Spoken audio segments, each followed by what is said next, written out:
Okay, here's where we're at. Definitely gonna need a new front door put on. Frame's gonna have to be reworked. I don't know how this thing is even sitting here right now, but if we can get this so that it's framed in a way that a standard front door, preferably from Home Depot, can just be plugged in. That's what I'm looking to do there. Got the framing done for the fourth bedroom that was added. Electricals all ran and functional. Do need to put the switches in, or the outlets, but probably won't do that till after drywall. Still need to frame in the closet. I can't decide how I want to do it. I think it has to go in this corner because there's just no room with the way the windows are. And then you've got the HVAC vent right there. So the only spot that makes any sense is right in this corner. Just can't figure out what size or what direction I want to run it, but we'll figure that out. The only other thing, and I didn't think about it until a little bit ago, I do want to add another light in the hallway, probably centered over where this door's at, and then pop a light switch right there. But that should be easy enough to just cut the hole and fish the wire up. So that shouldn't be a problem. Want to move this light if I can, and it may not even be worth the effort, but move it over maybe 2 feet because I think this is going to basically serve as a dining room, this first area here. So kind of move that over a foot, and maybe I just leave it. Like I said, probably not worth it. And then I'll need to, I kind of shorten this wall just to open it up more. I'm going to have to expand it a little bit to cover this box. But that was the easiest way I could figure out how to move the electrical, which is feeding this light right here. I should be able to just fish that back in through the wall then. I need to add probably 4 recessed lights here in the living room. That's what this switch box is actually going to be for right here. And then I'll pop another one probably right next to it on this side for the dining room light. But I think I can probably do that. Again, unless you guys want to take that on, that would be fine too. But yeah, thinking 4 recessed lights in the living room here. Run into that box, like I said. Getting into the kitchen, got that fully demoed for the most part. Just got to take that fake brick wallboard off. But what I'm thinking is we'll keep the cabinet layout similar to how it was. I did end up buying a dishwasher, so wanting it to, it's gonna come, sorry, my video's kind of weird right now. Right where it L's, I'm thinking we'll run the cabinets this way, pop maybe a 3-inch filler after the turn, and then dishwasher would be the first one after the 90-degree turn. So we would have to run plumbing and drain, which shouldn't be too bad, I don't think. I'll have to look at what I ordered, but I think this corner is just going to be empty. I'm not getting like a Lazy Susan or anything, so it's just going to be straight cabinets up to the corner, make the turn, pop the filler, and whatever. So we should have all this dead space in the corner here to run the plumbing for the dishwasher. Shouldn't be too big of a deal. I forgot about this actually, but this little Hobbit pantry, would like to make that a standard 80-inch height. I don't know what it is right now. It's like not even 6 feet tall, kind of rigged up like that, but we'll fix that. As far as lighting goes, pop 1 light above the kitchen sink.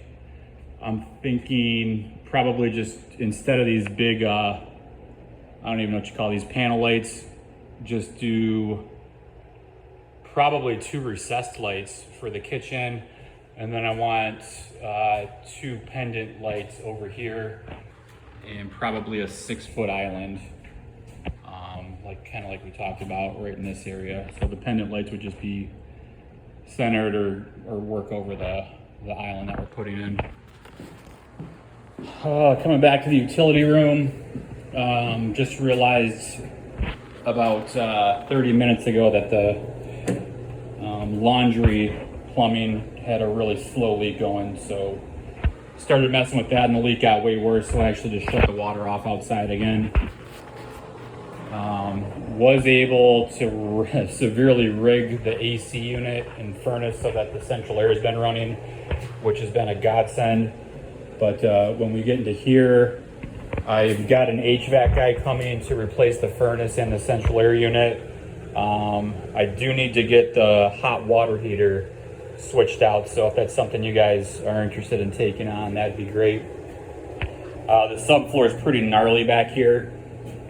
I mean, you can kind of hear it creaking probably, but it dips way in back in this little alcove. I'm actually thinking about framing this in and turning it into a utility closet, possibly. I'll have to think on that. Might just leave it open. But this door has obviously got to be worked. It's in really bad shape. And then same situation with the front. I don't know how in the world they got this rigged up right now. But if we can just get this framed so that it, you know, fits a standard size, typical door I'd get at Home Depot, that'd be great. And then, of course, just repair the subfloor where it's completely shot here and you got a hole. Yeah, but honestly back here, I mean, the subfloor, most of it needs to be replaced. This stretch, kind of where I'm standing, sorry this video is probably making you dizzy, but video where I'm standing here, straight across where the vent's at, and you can see the line, the seam right there. This is all fine, and even back here seems to be okay. It just starts getting a little weird. Maybe not. Actually, it all seems fine. Just that spot by the door and then back here, it's pretty bad, so we'll need to rip that up and replace that. Put this door shut. I will say the bugs are freaking vicious here. And then with the subfloor being wide open in a couple different spots, namely that master bathroom, I'm getting eaten alive some days when I'm here. So bring some bug spray, some high quality stuff, and it seems to do wonders.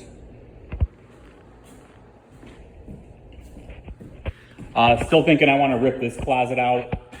Not 100% certain, but I'm thinking it would be nice to just open up the sight line right down the closet, or right down the hallway there. And then what I'm thinking of doing is building maybe a 4 or 5 foot coat closet along this wall. And I want to leave either 4 or 5 feet starting right here, running this way, and I'll put in one of those live edge wood benches and kind of, you know, put some decor up over here to make it a nice little entry area and give people a bench. I think that'll be a wow factor with that live edge wood, kind of like we did in Waterford in the lower level, but I guess a bit wider, so it kind of takes the form of a bench. Bathroom is gutted here. I don't think we can save any of the drywall. I haven't taken it down yet. I just ran out of time, but it's completely beaten to the ground. I mean, I think it'd be more work trying to salvage it than just putting new stuff in, honestly. But the only thing I'm not sure of, I guess, in this bathroom is I would love to rip this tub out and just put a standard size tub in. And then probably do like a subway tile, you know, shower surround with it. But the thing that's throwing me off is the plumbing here, and namely this air vent for the drain. It's kind of pushed in, and you can see if I go back, you got this little bump out here. And if we got rid of the bump out, it's a 5 foot standard size bathroom, so it would fit just a regular size tub. But I don't know what the implications of trying to reroute the plumbing, and then of course this stupid vent. I don't know if we can just run it so it sits inside of this wall right here somehow, some way. But that's something I wanted to talk to you guys about on Monday. The bathroom's the bedroom here is honestly pretty straightforward. Just clean it up and then paint, honestly. We'll definitely want you guys to do the doors. We'll have to figure out the best approach for that. Again, on Monday, I got a couple of different ideas, but I don't know what you guys are thinking would be the best way to do it. This bedroom, I've got a couple of replacement windows ordered, namely this one, if you remember, and I don't want to take this down, but the bottom pane on this window was completely busted out and doesn't exist. So it's kind of wide open, but beyond that, we're really looking at a little bit of drywall repair and then priming and painting in here. I mean, not much going on. Nothing too difficult anyways. And then we get into the master, a lot of drywall repair. This needs to be dealt with. I think rip it out and just do it right. It's kind of my thought. Let me just rip that whole piece of drywall out and, well then, yeah, we'll see. Might have to patch it. We'll see what happens, I don't know yet.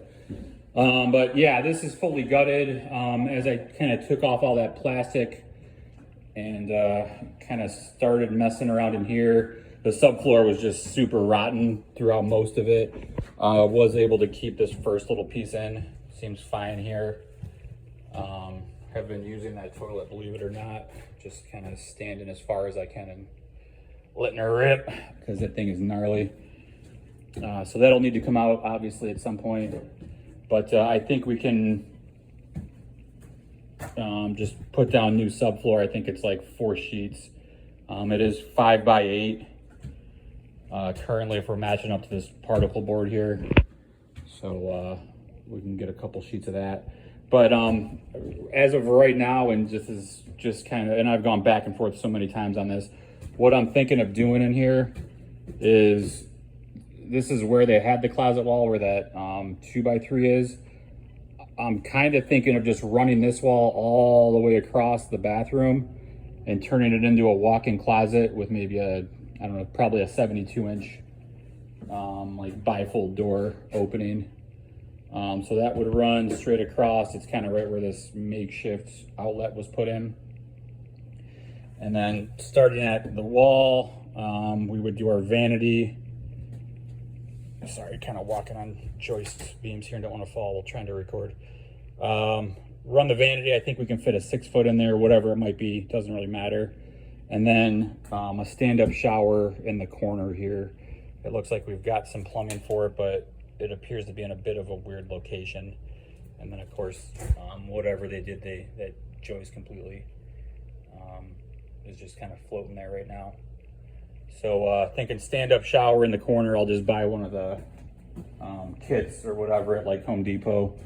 Hopefully can just pop that in easily. We'll need to build probably a wall to cover up this air vent. And then I suppose we can just keep the toilet right here. But I don't really like the angled toilet deal, but I guess it's not the end of the world. I just feel like it's gonna get a little tight with the shower being over here. Beyond that, the other thing I'd like to do is move the light switch over to this wall, kind of right by the entrance door here, so that when you come in, you can flip on your light. That looks like the vent fan, shower fan, whatever you want to call it. So I guess we can keep the layout of the lighting, not huge on it, but it's fine. And then, they moved this over here for God knows what reason, but just move that back over like, I don't know, probably 2 or 3 studs or so, or maybe even pop it on try not to fall through the bottom of this trailer. I'm walking around, but maybe when we build this kick out wall, maybe we put it on that wall. I don't know. We'll figure that out though. But yeah, that's kind of where things are at right now. Again, we can talk more about it on Monday. See you guys then.